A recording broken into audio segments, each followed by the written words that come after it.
rub, so I'm going to go over what to do just in case I don't get to see you this week. I have my flour, I have my starter that needs to be fed, I have my discard jar, which is the one that goes into the fridge. So what I do, make sure I've got my scales, and they turn on, and they're ready to go. I've already pre-measured my jar because I like to just be able to take out and then know how much the jar was, and then I've got my numbers all set up. So at the moment it's 382, and so take 237 from it, and my maths isn't great right now, so 63 plus 82. So I'm going to try and get this down to about 40 grams of starter inside, and then I'm going to add 40 of flour and 40 of water, and then I know that's the feeding of my starter. And alternatively, I could use another jar.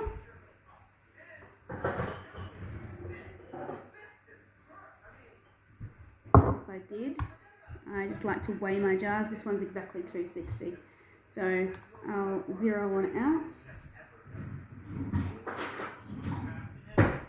I'm going to put, say, 40 grams in. It is going to be a bit sloppy. It is going to be a little bit smelly. There's 37 there. 43, I went too far. 39.5, close enough. Anyway, I'm going to put in the rest of, I'm just going to leave that for a minute.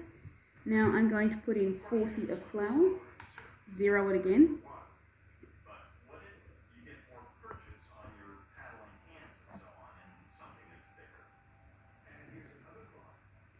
It creeps up really fast, that is exactly 40. Zero it again.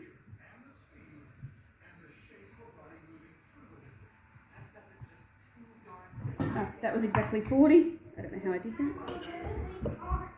So give it a stir. It's going to be a little bit sloppy.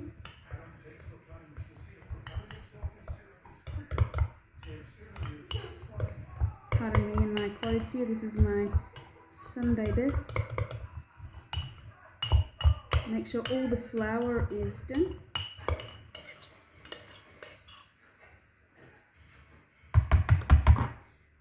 And then cover it up with some cheesecloth.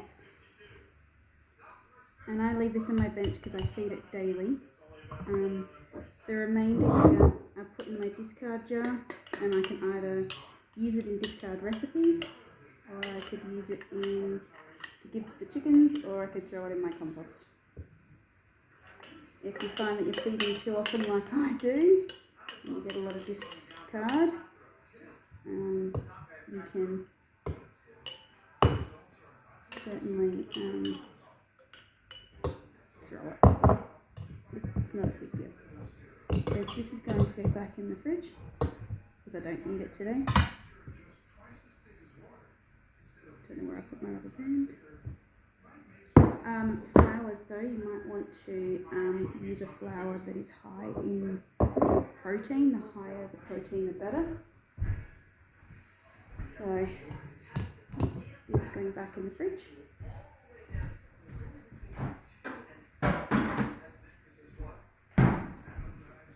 And this I would then, you can use a rubber band, but I would use a texture. And then when I see that that's doubled in size, then I know that it's ready to be fed. And then I go and put it all away. And it's ready for in, say, sometimes 8 hours, sometimes 12. Sometimes if I've put a lot in there, so 40 grams is not a lot. And so if I was to say put 75 of flour, 75 of water, then this would be a lot. But today I baked a sourdough loaf. So, yeah, nice and easy. All it is flour, water, salt.